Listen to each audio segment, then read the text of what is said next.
यहाँ पे आए हुए सभी लोग। सर एक तो छोटी सी चीज है जिसकी वजह से पूरा जो है कंफ्यूजन क्रिएट हो रहा है। जो स्कीम है, जो योजना चलाई जा रही है, बहुत यूजफुल है हमारे शहर के लिए भी, ऑल ओवर महाराष्ट्र के लिए, खास करके उल्लासनगर के लिए।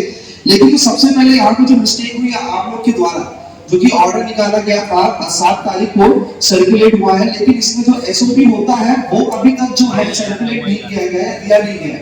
अगर वो होता, उसकी कॉपी अगर आप सर्कुलेट करते हैं तो वो इजी हो जाएगा लोगों को उस प्रोसीजर को फॉलो करने में। ये बहुत इंपॉर्टेंट है। 12 दिसंबर का जो है सर परिपत्र जो है वो वही एसओपी। सर सुनिए ना, अभी जैसे कि इसमें जो है, हेलो हेलो, ये जो 12 दिसंबर का जो है ना वही एसओपी है। हाँ सर सुनिए ना, उसमें जैसे कि वो अति उसमें कंडीशंस अति व शब्द दिया है, कार्य पद्धति सर उसमें 12 दिसंबर 2023 का है वो परिपत्र है। सर डिफरेंसेस क्या है उसमें, यहाँ देखिए ये जो फॉर्म है जो कि भरा जा रहा है वहां पे जाके, तो यहाँ पर अभी एक चीज है जो कि एसओपी में दी गई है, लेकिन यहाँ पे कुछ डिफरेंट डॉक्यूमेंट्स मांगे जा रहे हैं। पहले पहले लाइन पे आप देखिए उसमें पूछा जा रहा है कि 5 रुपए की आपको जो है टिक लगानी है जो वो आर्टिस्ट है, तो सर कैसे? ऐसी बहुत सारी चीजें हैं जो कि फॉर्म में जो है अलग दी गई है और जो कि एसओपी में दी गई है वो बहुत डिफरेंट है, जिसकी वजह से कंफ्यूजन क्रिएट हुआ है। एंड सर वेरी इंपॉर्टेंट, जो कि यहाँ पे बैठे हुए जो कि हमारे सीनियर्स ने भी कहा और डायरेक्टर हमारे जी ने भी कहा, उन्होंने भी कहा, सब डिस्ट्रिक्ट में इतना बड़ा ये योजना चल रही है, थाने जाना पड़ता है सर। लंबा बोलेंगे, बोलने के बाद मुझे आप आंसर देने को बोलेंगे तो जवाब मिलेगा। ओके सर, एसओपी के बारे में बोल रहा हूं। सर ये वाली कॉपी जिस तरीके से आपने ये कहा, ये देखिए एडवोकेट के पास रह सकती है, आप लोगों के पास सकती है, लेकिन जनरल पब्लिक के पास नहीं है। एज ए जर्नलिस्ट हम यही कहेंगे क्योंकि ये चीजें हमको जो है लोगों तक पहुंचाने तक इजी होना चाहिए, तो इसकी जो कॉपी है आप जो है सर्कुलेट करवाइए ताकि लोगों को जो है क्लेरिफिकेशन हो कि किस तरीके के डॉक्यूमेंट्स करने हैं। क्योंकि जब वो बॉर्न राइटर्स के पास जाते हैं तो उन्हें कुछ क्लियरिटी नहीं रहती, नेताओं के पास जाते हैं तो उनके पास क्लियरिटी नहीं रहती। हमारे बीच में आज बहुत गणमान्य लोग बैठे हैं लेकिन आज ये कंफ्यूज है, क्यों? क्योंकि इनके पास कॉपी नहीं है, इनको प्रोसीजर नहीं मालूम है, तो दिक्कतें हो रही है। तो ये चीजें जो होगी तो क्लियरिफिकेशन होगा। और जहां जहां पे इस तरीके की बैठक हो रही है सर, जिस तरीके से आपने आज महानगर पालिका में लिया, आगे भी जो आप अन्य शहरों में लेंगे, तो ये रिक्वेस्ट है कि उसको हो सके तो टेलीकास्ट करें ताकि वो डायरेक्ट में लोगों तक डायरेक्ट पहुंचे। हमारे पास समय कम है, 1 महीना निकल चुका है और आने वाले समय में इस योजना का अगर लाभ उठाना है तो जनरली पब्लिक तक जो एक सिंपल मैसेज पहुंचे, तो ऐसे ही कुछ अगर प्रोसेस रहेगा कि हम सिंपल से ये आपका अच्छा मुद्दा है कि लोगों तक ये एसओपी पहुंचना चाहिए। देखिए टेक्नोलॉजी का जमाना है, अभी अपने बहुत सारे व्हाट्सएप ग्रुप है, बाकी सब ग्रुप है, हमारे महापालिका की तरफ से जितने जितने ग्रुप अपने यहाँ पर है, मीडिया के ग्रुप है, जो बाकी नगर के ग्रुप है और भी बहुत सारे ग्रुप है, ये सभी ग्रुप पर जो है आज हम इसको सर्कुलेट कर देंगे। ये बहुत बेहतरीन होगा सर जी। और सर इम्पोर्टेंट चीज, थाने तक जाने में, अप डाउन करने में बहुत दिक्कत है, जैसे सिद्धू ने मुझे बोला हो सी। Thank you. ये जो अभय योजना 2023 जो भारत शासन ने लाई है वो बहुत अच्छी योजना है, क्योंकि यही योजना में मुद्रांक शुल्क और दंड दोनों का माफी दिया हुआ है। ये योजना के 4 टप्पे हैं और उनका कालावधि जो है, आपके डॉक्यूमेंट सबमिशन का जो कालावधि है वो 1980 से लेके 2020 तक के जो डॉक्यूमेंट्स आपके इंस्ट्रूमेंट है, जिसमें स्टैम्प ड्यूटी आपने अभी तक भरा नहीं है, तो उसको हम लोग के अभय योजना 2023 में आपको सबमिट करने हैं। और सबमिट करने के बाद हम लोग आपको नोटिस देंगे, वो नोटिस के बाद आपको 7 दिन में, विदिन 7 डेज आपको स्टैम्प ड्यूटी और मुद्रांक शुल्क भरना है और हमारे पास लाना है। उसके बाद हम लोग आपको वो डॉक्यूमेंट सर्टिफाइड करके दे रहे हैं।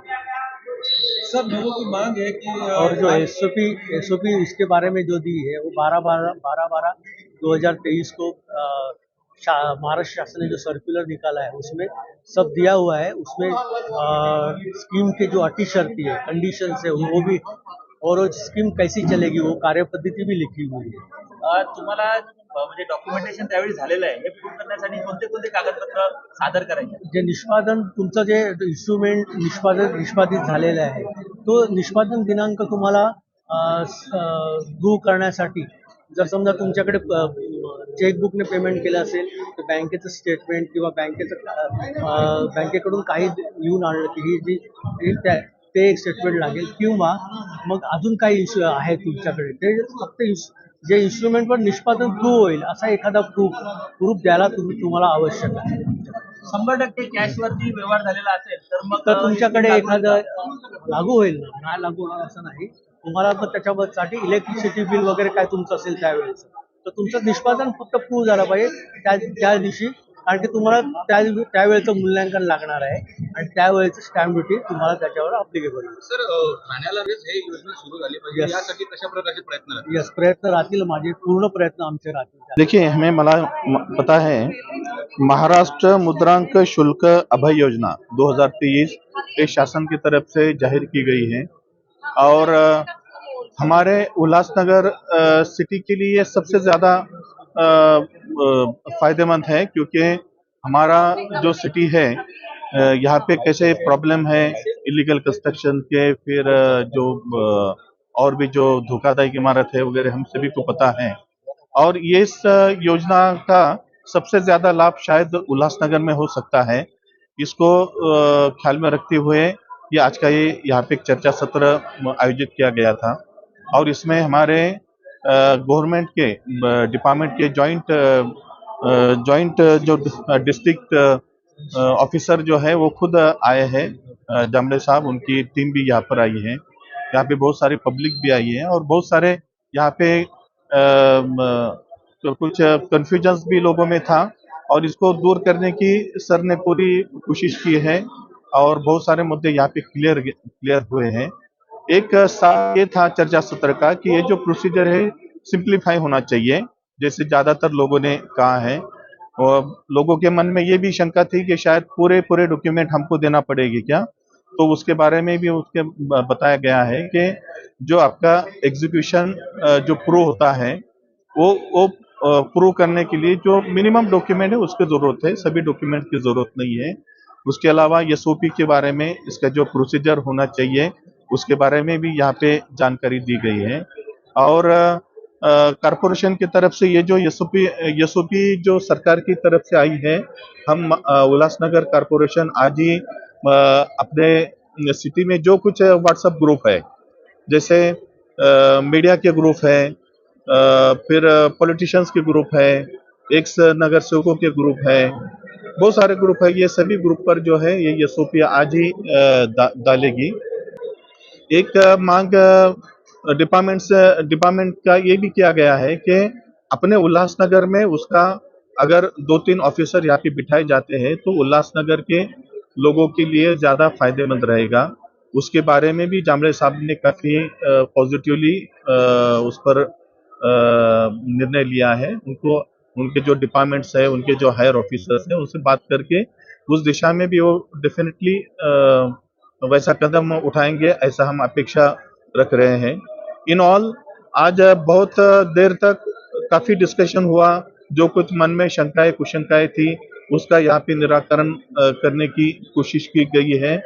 और मैं समझता हूँ कि ये जो अभय योजना है इसका हमारे सिटी ने ज्यादा से ज्यादा लाभ लेना जरूरी है, क्योंकि शायद पूरे महाराष्ट्र में हमारी जो परिस्थिति है अलग और सिटी से अलग है, इसलिए हमारी जिम्मेदारी ज्यादा है कि हम इसका लाभ लें और ये जो स्टैंप ड्यूटी की जो अभय योजना है उसको हम रिस्पॉन्ड करें, उसको प्रतिसाद दें, ताकि ये जो डॉक्यूमेंट्स है आगे जब हम रिडेवलपमेंट की बातें होगी, क्लस्टर की बातें होगी, परमिशंस की बातें होगी, उस वक्त ये डॉक्यूमेंट बहुत काम को आएगी। कोऑपरेटिव हाउसिंग सोसाइटी बनाना है, उस वक्त ये सभी काम को आएगा। तो इसलिए मैं सभी से आह्वान करता हूँ कि कृपया आप इसका ज्यादा से ज्यादा लाभ लें, इस डिपार्टमेंट को कोऑपरेट करें। और मैं डिपार्टमेंट से भी रिक्वेस्ट करूंगा कि आज उन्होंने उल्लासनगर वासियों की भावनाओं को समझा है, देखा है, तो उसको मद्देनजर रखते हुए ज्यादा से ज्यादा ये प्रोसीजर सिंप्लीफाई करके इसको एक्सपीडिएट करें।